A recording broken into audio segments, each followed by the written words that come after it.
बिस्मिल्लाहिर्रहमानिर्रहीम। अस्सलाम वालेकुम। मायूसी और इंग्लिस्तान को वापसी।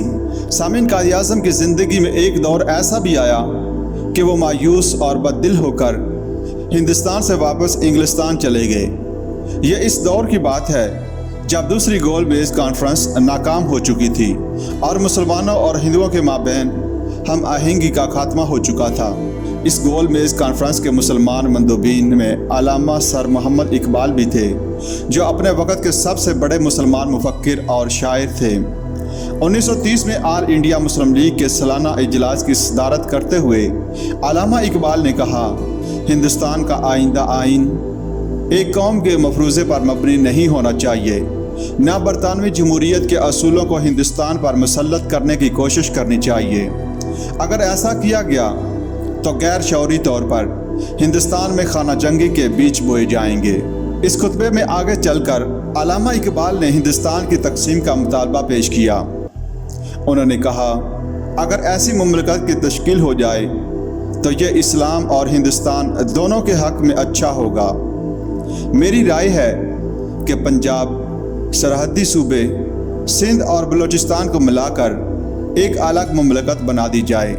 शमाल मगरबी हिंद में एक मुत्तहिद मुस्लिम मुमलकत का क़याम मुसलमानों की या कम अज़ कम शमाल मगरबी हिंदुस्तान के मुसलमानों की तकदीर का तकाजा है।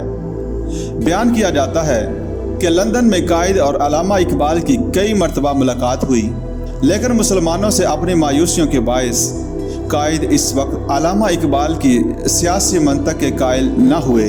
कहीं 10 बरस बाद जाकर कायद ने यह बात तस्लीम की कि हिंदू मुस्लिम इत्तेहाद का जो ख्वाब मैंने देखा था और जिसके लिए इतनी जद्दोजहद की थी वो कभी पूरा नहीं हो सकता। वो खुद कहते हैं, हिंदुस्तान के आइनी मसाइल का बगौर मुताला करने के बाद मैं इस नतीजे पर पहुंचा जिस पर इकबाल बहुत पहले पहुंच चुके थे। बहरहाल कायद आज़म इंग्लिस्तान में ठहर गए थे। इनके स्वाने निगार हेक्टर ब्लाथो कहते हैं कि मुसलमाना ने हिंद की अमूमी बेहिसी के बायस सियासत के मैदान में इनकी हिम्मत टूट चुकी थी। अपनी शादी के अलमनाक अंजाम की याद भी शायद इन्हें चैन ना लेने देती हो। इन नाकामियों और सदमों के हजूम में इनकी गैर मामूली कानूनी लियाकत ने इन्हें सहारा दिया। उन्होंने अपनी बाकी सब दिलचस्पियों से किनारा कर लिया और फैसला किया कि वो लंदन में रह कर वकालत करेंगे। कई बरस बाद 1938 में कायद ने अलीगढ़ के तलबा को बताया कि उन्होंने वतन छोड़कर लंदन में सुकूनत क्यों इख्तियार की थी। अलीगढ़ में इनकी तकरीर से इक़्तिबास मुलाहिज़ा हो। वो कहते हैं, गोल मेज़ कॉन्फ्रेंस के इजलासों में हिंदुओं के रवैये से मुझे सख्त सदमा पहुंचा और मेरी आंखें खुल गईं। इन इजलासों में हिंदुओं के जज्बात और ख्यालात को मैंने असली रूप में देखा। इनके जहन के तमाम गोशे मेरे सामने बेनकाब हो गए और इनका रवैया पूरी तरह मुझ पर मुनकशफ हुआ। मैं इस नतीजे पर पहुंचा कि अब हिंदू मुस्लिम इत्तेहाद की कोई उम्मीद नहीं। मैं अपने मुल्क की तरफ से बिल्कुल मायूस हो गया। मुसलमानों की हालत इतनी बिगड़ चुकी थी जैसे वो किसी लावारिस खित्ता इस ज़मीन के बाशिंदे हों। इनके रहनुमा या तो अंग्रेज़ों के खुशामदी या कांग्रेस के हाशिया बरदार।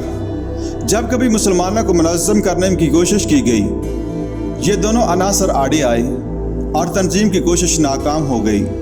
मुझे यूँ महसूस होने लगा कि मैं हिंदुस्तान के लिए कुछ कर सकता हूँ, ना हिंदुओं की ज़हनियत बदल सकता हूँ, ना मुसलमानों को इनकी नाजुक हालत का एहसास दिला सकता हूँ। मैं इतना मायूस और दिल शिकस्ता हुआ कि मैंने लंदन में सुकूनत इख्तियार करने का फ़ैसला कर लिया। हिंदुस्तान की मोहब्बत मेरे दिल में ज़रूर थी, लेकिन मैं बिल्कुल मायूस हो चुका था। यह थी वो ज़हनी कैफियत जिसने कायद को तुर्क वतन पर मजबूर किया था।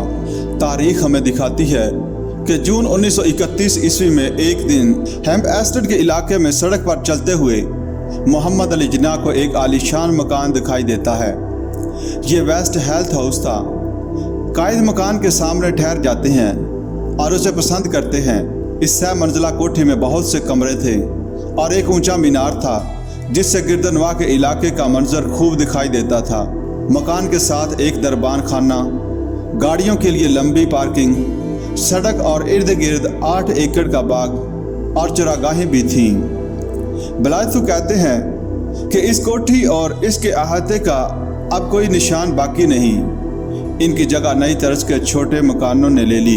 लेकिन इन दिनों करीब ही एक लेडी रहती थी जिनसे 1931 में मिस्टर जिन्ना ने ये कोठी खरीदी थी।